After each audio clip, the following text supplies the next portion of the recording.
Hello, everybody. Great week. This is Andrew Cooperrider coming at you for the Andrew Cooperrider Show. So aptly named Andrew Cooperrider Show. As always, I thank you guys for joining me. And of course, I ask you to do the most important thing you can do as a listener is like, comment, and share. That's very important things to do. If you're listening in the podcast form, feel free to tell some people about it. Turn to the person next to you. Say, hey, you got to listen to this Andrew Cooperrider guy. He sure has a lot of great stuff to say. And if you're listening on Facebook, hit the share. On YouTube, hit the subscribe. And like I said, spread the word, get people watching, get people enjoying.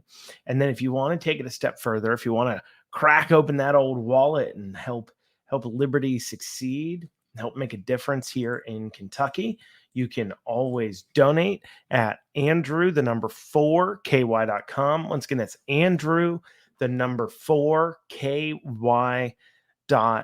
Andrew4ky.com. Otherwise, only other thing you guys can do for me is you can text the word Liberty to 33777. That is the word Liberty to 33777 and get signed up for our text alerts. Thousands of people already have. You can too. So what we're going to do today is we're going to go over the Fancy Farm stuff. So I went down to Fancy Farm here the past couple of days. We went to an event the night before that I spoke at. It was the Marshall County event, night before Fancy Farm event, and then the Graves County breakfast in the morning, and then finally Fancy Farm during the day. And I want to play a couple of speeches there and a couple of key speeches that I think go into the overall political commentary of Kentucky, while at the same time going into it just kind of shows where the divide is between Democrats and Republicans. So without further ado, I'm going to jump in. And the first speech I'm going to play and then we're going to talk about is going to be Chairman Coleman Eldridge's. That's a Democrat chairman's, his speech. So naturally, there's not a whole lot of statewide elected Democrats, and there's not a lot of national elected Democrats either. So they don't really have a whole lot of depth on the bench. You know, if I was them, I probably would have reached out to maybe somebody like a Morgan McGarvey or something, who's running for Congress up there in Louisville. That's not typical though. So typically, you know, what you're going to see at Fancy Farm is you're going to see their local kind of guys. So like Comer got to speak and the person running against Comer got to speak because that's a local in that area election. You'll see their local state house, state senators speak, which that did occur. And then you will see statewide offices. So you'll see Senate.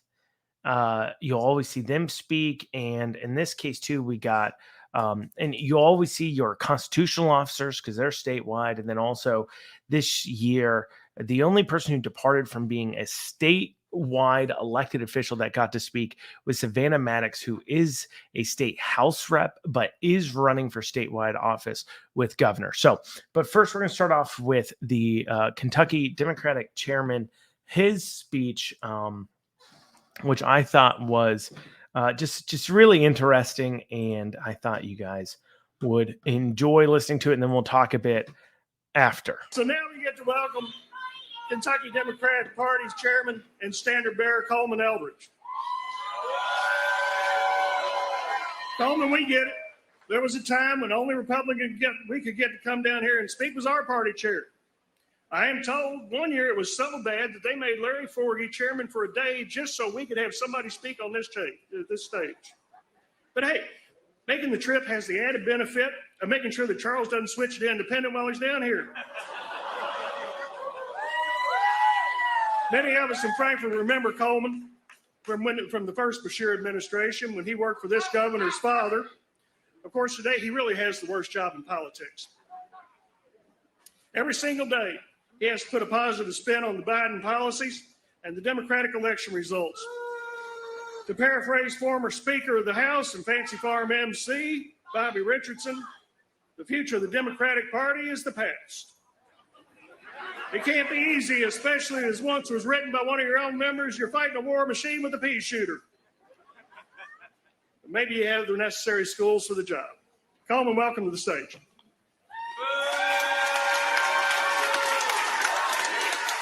Hello, Fancy Farm. Last December, tornadoes raged through West Kentucky and tested your communities. Yet, as Kentuckians, we came together, and the entire Commonwealth joined in prayer for the people of West Kentucky. And every step of the way, you had a friend and a grandson of West Kentucky, our governor, Andy Beshear. Now, Governor Beshear made it clear that our Commonwealth would not forget you, and he has kept his promise. Since last December, Governor Beshear has been in West Kentucky more than 36 times, bringing the resources of the Commonwealth of Kentucky as you recover. And even before the tornadoes, Andy Beshear promised not to forget you, and that is why during the Beshear-Coleman administration, more than 153 projects have been announced here, investing more than $5 billion and creating more than 7,000 good-paying jobs right here in West Kentucky. But as we gather, there are families that are dealing with unimaginable grief and loss due to the historic, deadly flooding. Once again, our governor is showing through his actions how we show up in moments of devastation and embrace our fellow Kentuckians, not as Democrats or Republicans, but as Kentuckians. To the people of Eastern Kentucky, we love you, we are with you, and we will not leave your side. Now, I am proud to be on this stage as the first African-American to lead the Kentucky Democratic Party, and to do so with our next U.S. Senator, Charles Booker. Now, we learned last week that Rand Paul is afraid to debate Charles. And, you know, he should be after that atrocious vote against our veterans at the very time our Kentucky National Guard was saving lives in Eastern Kentucky. Imagine being so afraid of a black guy from the west end of Louisville ending your career that you don't show up to debate. From the hood to the holler, Charles knows what it takes because he has lived Kentucky's promise. And when he takes that oath as the next United States Senator, he will represent not red Kentucky, not blue Kentucky, but all of Team Kentucky. Now, hey, y'all can boo, I'm a black man in Kentucky. You can't scare me. Now, I want to be clear because we've got the Attorney General here and he's not used to practicing law. So when I say beat, I don't mean in the physical sense. I mean beat like how Steve Beshear beat David Williams and Ernie Fletcher. I mean beat like when Andy Beshear beat Matt Bevin. I mean beat like when Andy Beshear beats whatever Republican makes it off the Gilligan's Island of the GOP primary, unless Kelly Craft gets off her yacht to buy the island first. This Republican primary for governor, I'll tell you, Mike Harmon's here. Savannah Maddox is here, spreading her message, or as the rest of the country knows it, how to spread COVID. Now, look, I should be very, very careful because Savannah runs with a tough crowd, from insurrectionists hanging Andy Beshear in effigy to white supremacists. So just in case Team Maddox is offended by what I say, please understand me when I say, try Jesus, but don't try me.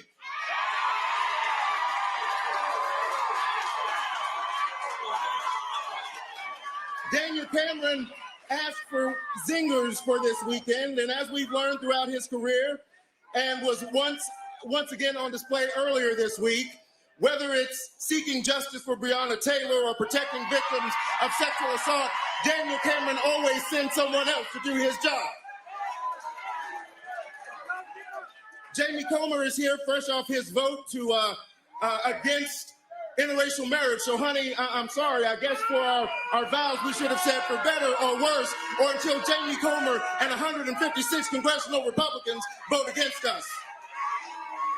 We have an opportunity to turn Kentucky around, but we cannot do it with these jokers over here. They believe that Kentucky's best days are behind us. I believe we will win this November. Tell the truth about these jokers and get Kentucky back on track. God bless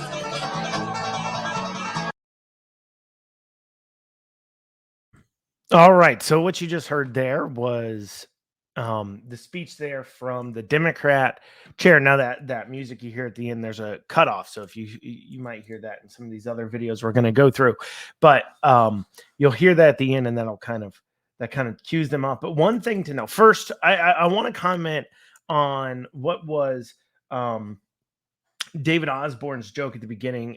Just a little bit of news there for you. Charles Booker had reportedly stated that he was thinking about shifting parties. He was thinking about changing up parties to being an independent. And so that was that joke about, hey, you got to come down here and make sure he stays a Democrat, which is kind of funny. It actually was a funny joke there by Osborne. You know, funny, Osborne emceed this event. He did have some pretty funny ones throughout. One of the ones I liked the most personally was when he said, oh geez, the state senator down there, geez, whatever is the state senator down there, it's Hal, right?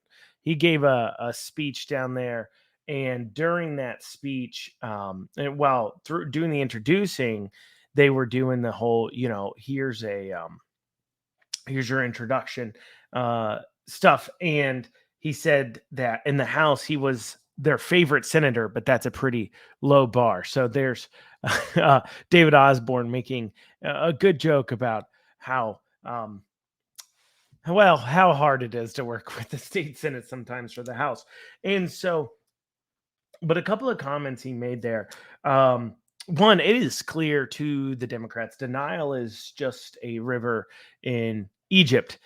They have absolutely no ability for self-reflection and to realize that the way they're going is a bad direction, and it's not the way that Kentuckians want them to go. And instead, they prefer to go with this divisive stuff. Like I never understand. I do understand why they do it. I just don't understand how people buy it. That we have these Democrats that say, well, the Republicans are so divisive and so violent and so mean and extremist. And then we've got Democrats like the Kentucky state chair saying, you know, I'm a black man in Kentucky. I ain't scared of you, implying that all of Kentucky is racist and that being a black man in Kentucky means that he is used to being attacked constantly and everything else because he's black, which means that everybody else is being racist by attacking him. And because of that, he can handle any booing or attacks and stuff. And see, that's the kind of thing that Democrats don't realize. While Republicans push forward a story of more positivity that we all look at the Republican image. You're capable, you're competent, you can do things on your own. You don't need the help of the government. Government gets in your way. It's holding you back.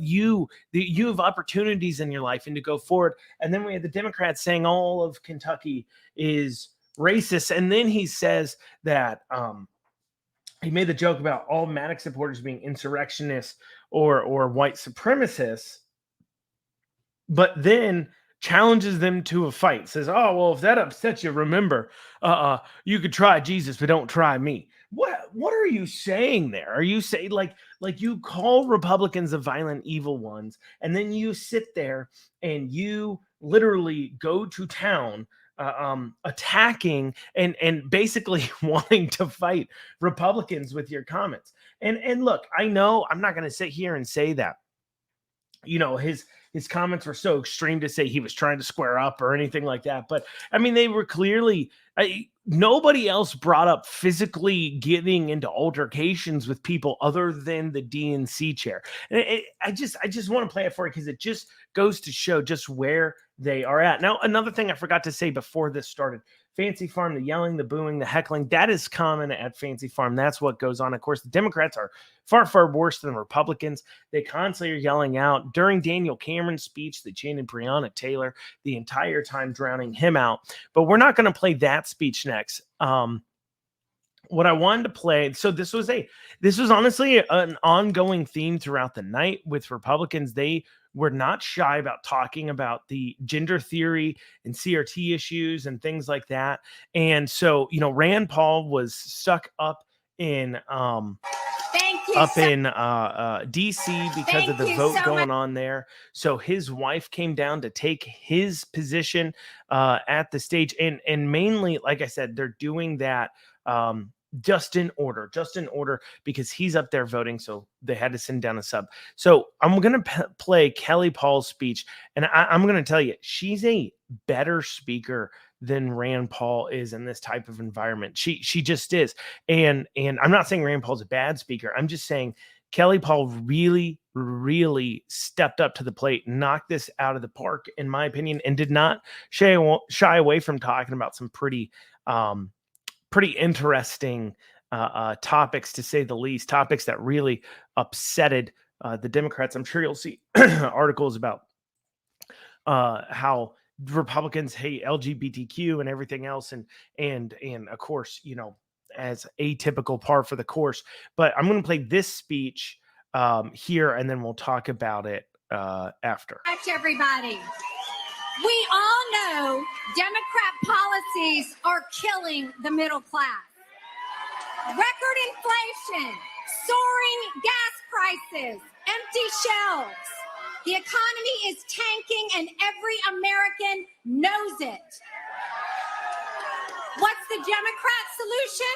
Just raise taxes and double the size of the IRS.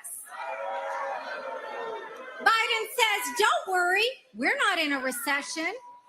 Well, I wouldn't expect the Democrats to know what a recession is.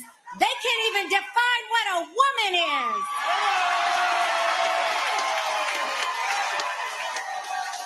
Speaking of women, Rand and I stand with great female athletes like University of Kentucky swimmer Riley Gaines.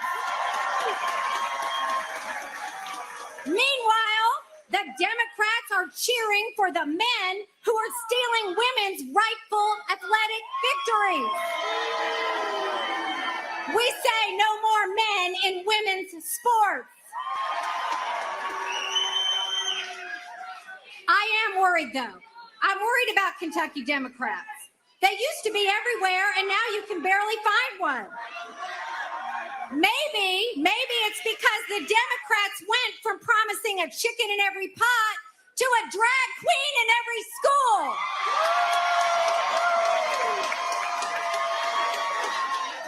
Now think about it. Think about this. Chinese kids are learning calculus in the 3rd grade. What are the Democrats teaching our kids? That men can have babies.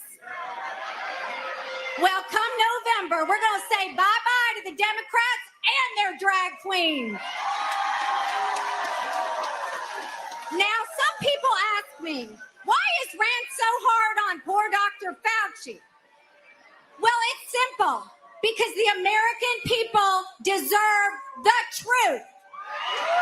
We deserve the truth about taxpayer funding of dangerous gain-of-function research in a Chinese lab. We deserve the truth about the origins of a virus that killed millions of people.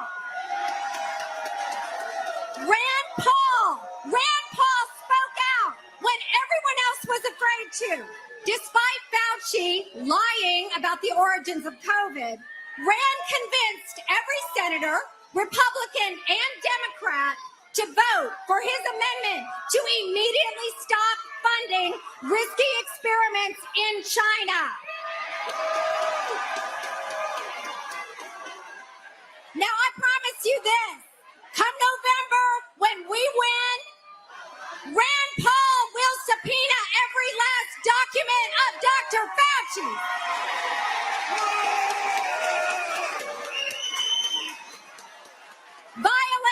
Violence is on the rise across Kentucky and across America.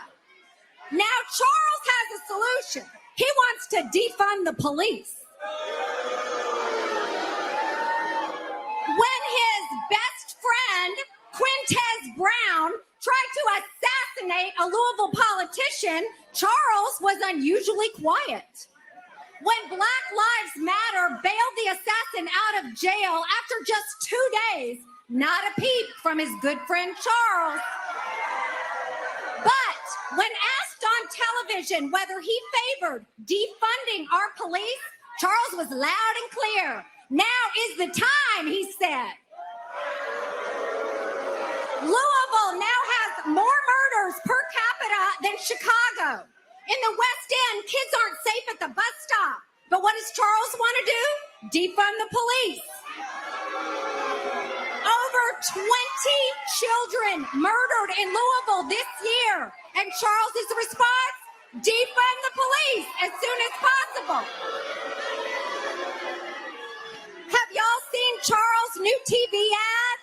It really reminds me of somebody. It looks like he was inspired by Jussie Smollett. Now, I'm not sure who should be more embarrassed, Jussie or Charles.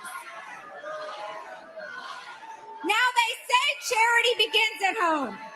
I guess Charles takes that literally since he pays himself $150,000 a year from his so-called charity.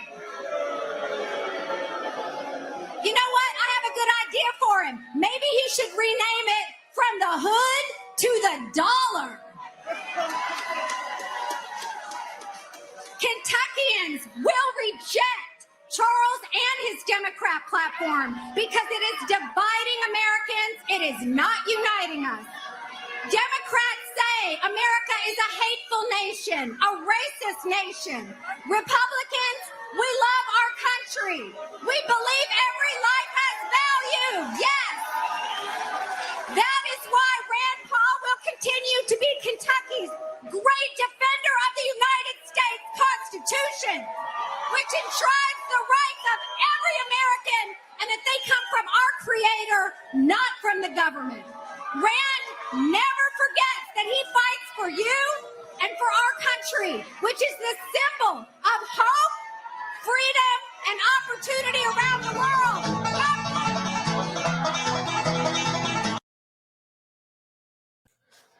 All right, so there we go. There was Rand Paul's wife, Kelly Paul's speech, and I had the opportunity to listen to her give her speech last night, and then actually, me and Kelly Paul were able to speak very briefly on a couple of things. So one thing I want to hit upon that's incredibly important, newsworthy, that the Pauls do get.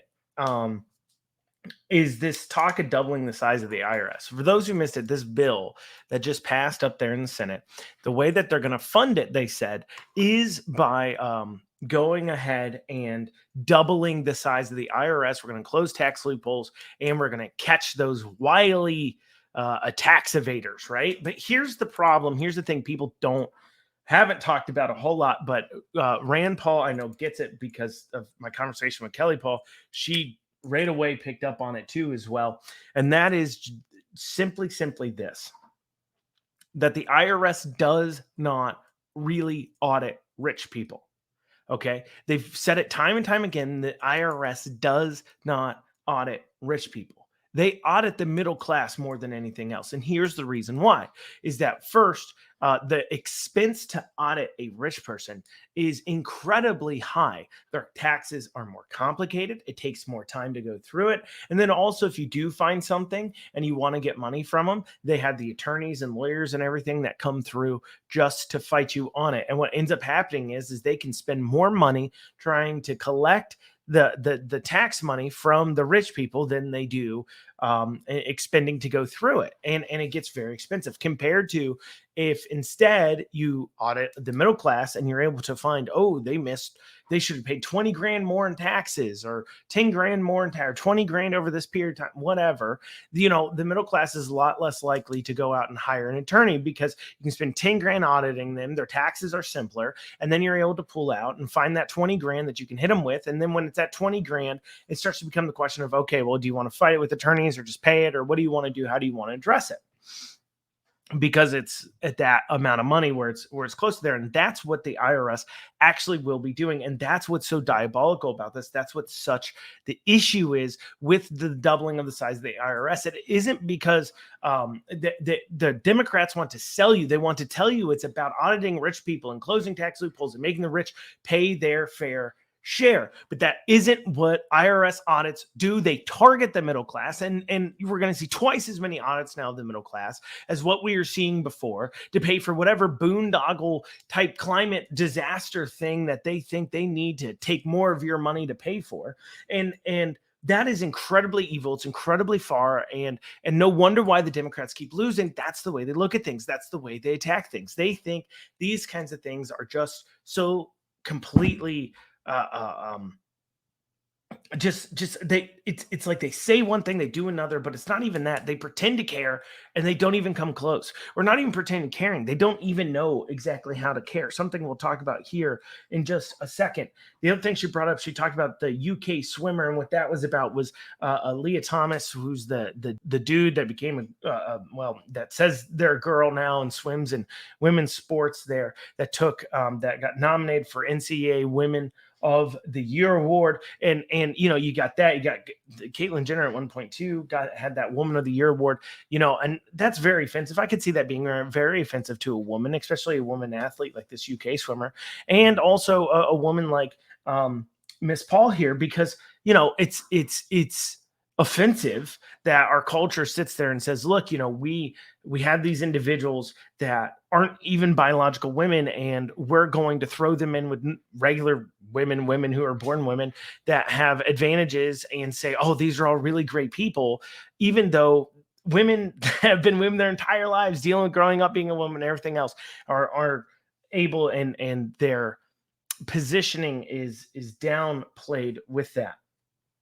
And one thing is clear too, by the fact that she brings it up, that they will lose on social issues. Now, something to understand too about this BLM, why are they so mad at BLM? You've I think, based upon conversations and hearing the speeches from Ms. Paul, and also talking a few times with Rand, I can tell you that the Pauls are very, very bothered by BLM, and not because of anything outside of this, but let's keep in mind that Rand Paul did sponsor the Breonna Taylor bill at the federal level to end no-knock warrants. Despite that, BLM came out and lumps and says, Paul's awful, everything, and worse than that. If you remember a few years ago, there's a story where Rand was walking down the street, him and his wife, a couple of friends, they were in a traffic jam in an Uber. They get out and they walk the 200 feet down to a hotel, or 200 yards to a hotel. And that time he gets recognized, and a crowd of 100 or more start surrounding them, spitting on them, throwing things on them. Officers had to be called out with their bikes to create a moving barricade, and they were almost knocked down. Liquids were dumped on them. All kinds of it was violent, vile attacks on the Pauls as they're trying to go in. And these are people that are yelling obscenities at them, and so it's no wonder why they dislike them. They're so, it's not even just anger. They're stupid. They're just stupid. I mean, it doesn't even make sense. If you're going to attack somebody over the Breonna Taylor stuff, why would you attack Rand Paul, the one guy trying to end the no-knock warrants thing that a lot of people blame for her death? It doesn't make a whole lot of sense, but that's how dumb they are. That's how they think is, oh, there's an R next to a name, let's just attack them.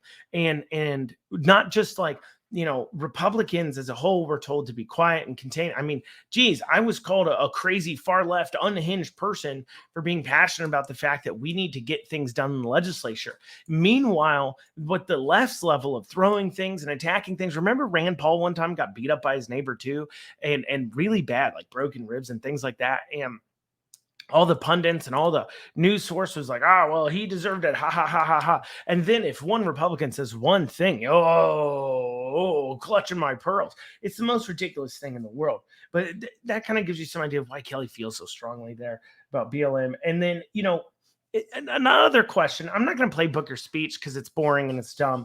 But I mean, there really isn't much there. But you do ask this question. She brought up a good point when she's talking about Booker's $150,000 a year he's getting paid from his charities, which is accurate.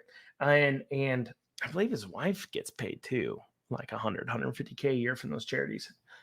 I think so. Double check it. But anyways, which begs the question, why is Booker even running for the Senate?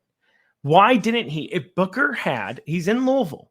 He lives in Yarmouth's old seat. Remember, Morgan McGarvey, that seat, Yarmouth has retired, right? The congressman for Louisville. He's retired.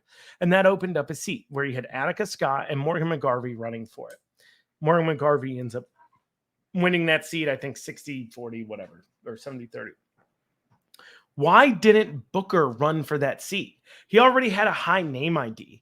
I get it. He was kind of a shoo-in already for the Senate. But if it's about actually wanting to win office and make a difference, why wouldn't you run for that seat? Because one, that's an office that I think Booker could have won. But two as well, it's an office you can win, and the Senate. I just, there's no path for Booker to win Senate. I think if everybody's being very honest with ourselves, there's no path there.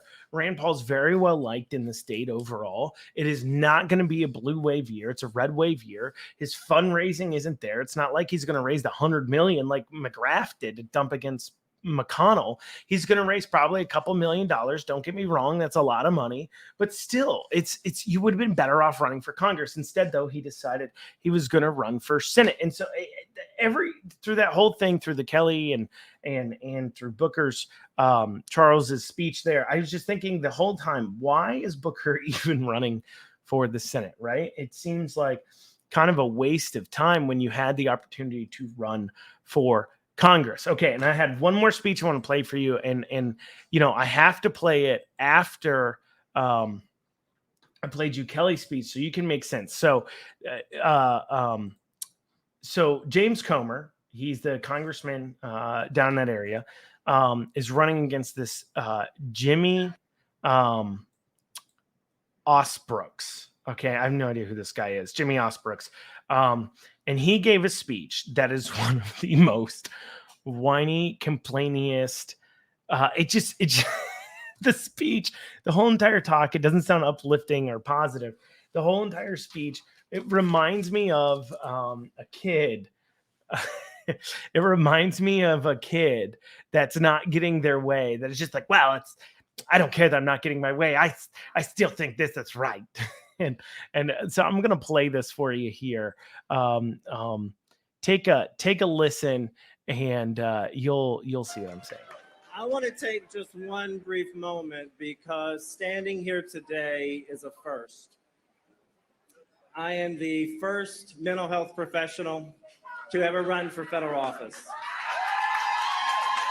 I'm also the first openly gay candidate to ever make it to the general election on any ballot in Kentucky's history. I am a proud native of Kentucky, born and raised, and I see firsthand as a mental health professional each person that is affected by the pandemic, that's affected by this side of the room. And I am glad that Ms. Paul left, because that was an insult to me and to many of my friends. We are human beings. We are people. And when I look across this audience, I see not Republicans or party, anything. I see people. And you cannot stand here, sit here, and say that you do not know one person that belongs to the LGBTQ plus community. They're in your families. They're in your neighborhood. They are not criminals. They are people. This is a time that we need to unite as a state. When I go to DC, I am going to represent each and every one of you. Even though you are biased against me, I still believe in you. And you have an opportunity to have someone that's actually going to listen to you. Because when I walk into the Capitol, my party gets set to the side because I am here to represent each and every one of you in the Commonwealth. and in the nation. So you can sit here and you can laugh at me, you can make jokes at me. I don't care. But I do care about your rights. And every woman in this audience needs to vote for me, because I will give your right back to govern your own bodies, because they took it away. You have a choice. You deserve to have your choice. And I need to have my protections. I live in a community where I cannot be who I want to be if I'm openly gay. Housing is denied. Employment is denied. That's why I opened up my own business, opened up my own practice, and I serve the LGBTQ community across the state. I serve on the board of the Kentucky Counseling Association. I care about Kentucky. You may not care about Kentucky. You may not care about me, but I care about you. This is a first. Charles and I are going to make a difference in D.C. And you are going to appreciate and invite us both back at this next picnic. And you're going to be changing your attitude, because we're going to prove to you that we care about you and that we are here to represent you. And I see someone over here holding a sign. And yes.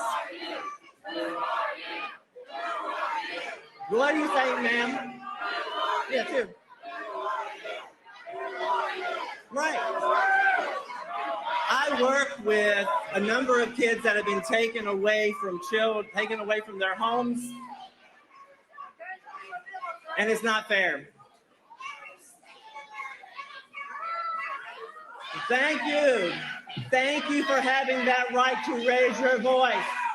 Because right now, Republicans have muffled and silenced you for way too long. You need to make sure your voice is heard. And all I can tell you is that I am proud to be here today. I am proud to take this moment to say, God bless you.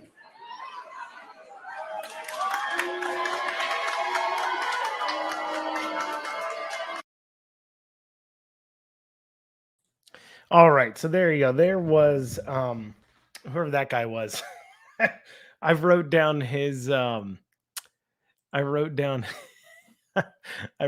his name somewhere and I can't find it. Osbrook. I think that was it. Osbrook. Okay. So what do we know about this guy? We know he's a mental health professional, which it's a weird thing. See, he later on he talks about how he's a business owner. And he started his own practice. I would have probably started off with, hey, look, I own my own business. I'm a mental health professional. But instead he starts off with, I'm a mental health professional. Now, why does he start off there instead of talking about a business owner? Because Democrats believe, and some Republicans, that expertise in something like mental health is more important in our government right now than having experience managing a company, cutting a payroll, but more importantly, dealing with the ins and outs of government taxation and government regulation and how much that sucks away at the bottom line. See, that's what something us business owners understand. That's why oftentimes you'll see business owners being very, very passionate and involved in government, specifically on the Republican side, is because we deal with the dumb taxes and dumb things all the time, and it makes us very passionate. We see dumb policies, and of course, COVID brought out a lot of people to step up and step out. But let's talk about here. So we know he's a mental health professional. Okay, we know he's gay because he decided to tell us that right off the bat. He's the first openly gay person on a ballot. And then, which is funny that then proceeds to talk about how we all hate him because he's gay. I don't hate him because he's gay. I hate him because he's whiny and complaining. And he'd rather sit there with this, like, it came off very, I'm holier than thou. I'm an expert. I'm better. I know what's better for you than you know what's for you. I love you. I care about you. And that's just so typical liberal. I care about you.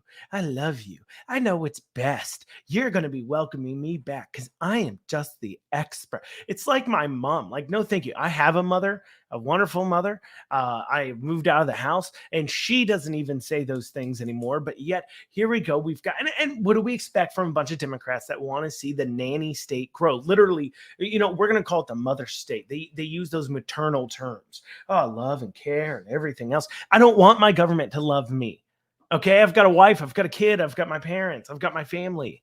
Okay, I've got God, I've got you. I don't need government to give me love. And if you need government to love you, you need to find purpose in your life, because government will never love you. It hates you innately because it has to take from you. It's like a parasite. It has to suck off your labors and work in order to survive.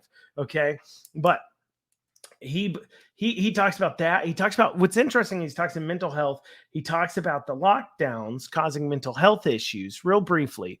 But and he says, I've been working with you and I see you there now he doesn't say lockdowns. He says pandemic, because if he says lockdowns, then in that case, the question becomes, well, didn't you support those shutdowns? Oh, you did. Yeah. You support all those shutdowns that cause those issues. And it's just, that part just doesn't compute. Then he goes on, of course, to attack Kelly Paul, talking about how awful and mean she is for her comments about the transgender, and talks about how that offensive that is to him. Like, he's not transgender, he's gay. I don't know why he's so offended by it. And gay and transgender are two totally different things. He goes on to talk about how he doesn't, do not, if you're a fan, if you're in anything, if you're being heckled, if you're being attacked, do not engage. Don't engage with the crowd when they're heckling with you. That is the biggest mistake you can make. And he made that mistake right there at the end. He talks about how he cares about your rights to talk about abortion, and then follows it up by saying, my protections. And what he was alluding to there was the fact that he has been discriminated against because he's gay by employers and housing and everything else. That's what he has said. Now, what's funny, though, is he ignores that. He talks about, your rights, but then ignores the First Amendment rights. And your First Amendment rights isn't just about free speech, okay? The First Amendment is about a lot more than that. So the First Amendment exactly says, okay, Congress shall make no law respecting establishment of religion or prohibiting the free exercise therefore, abridging the freedom of speech or of the press, or the right of the people to peacefully assemble and to petition the government for redress of grievances, right? So there's your First Amendment, okay? So no law respecting. So the first issue becomes is he's talking about I care about your rights. And then he talks about how, well, you have to, well, I need to be protected, though, from people who hate me. Well, they don't hate you. If somebody doesn't want to rent a house to you because they don't want you and your boyfriend or husband engaging in sinful activities in their home because that's their religion. And you got to understand, too, how we Christians think. We are blessed by God to have what we have. And when we take care of what we have and when we honor God with it, we get more. That's kind of the whole entire process, right? That's why, people talk so bad about preachers and pastors and how they typically have some money and everything else.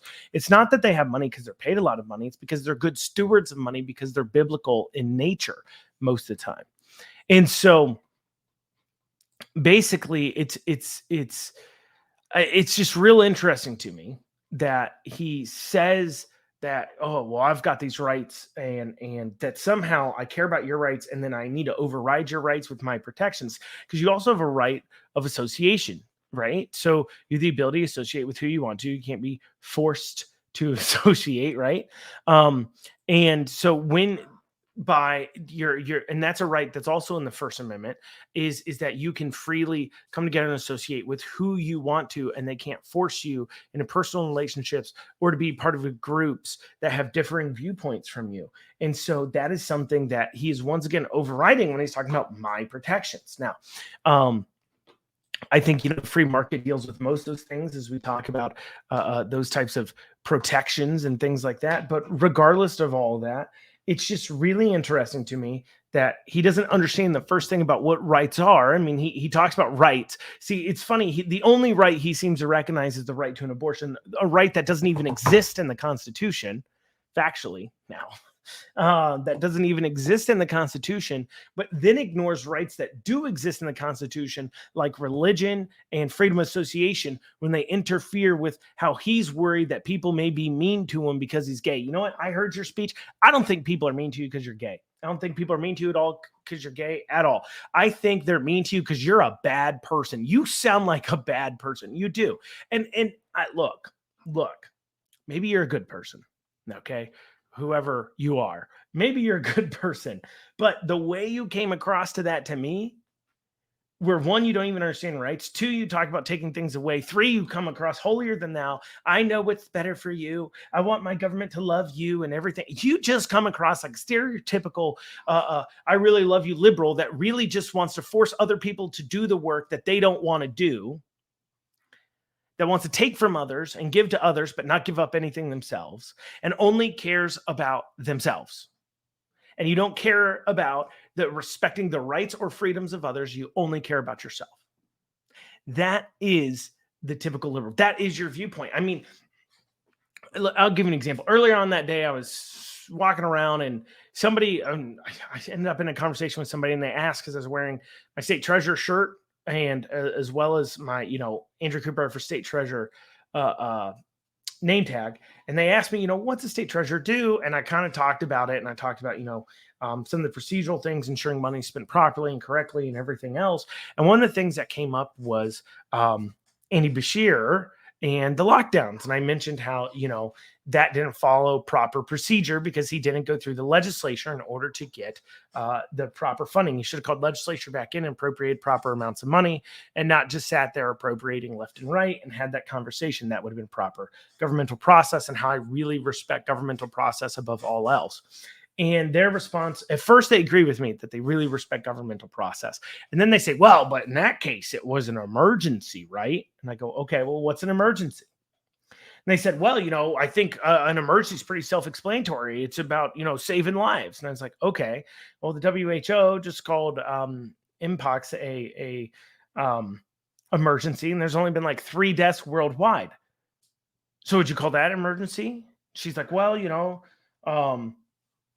I think it is, it's not just about saving lives, but quality of lives too, and blah, blah, blah. And I'm like, okay. So it's not even just about death. So can we at least agree that we are having a debate?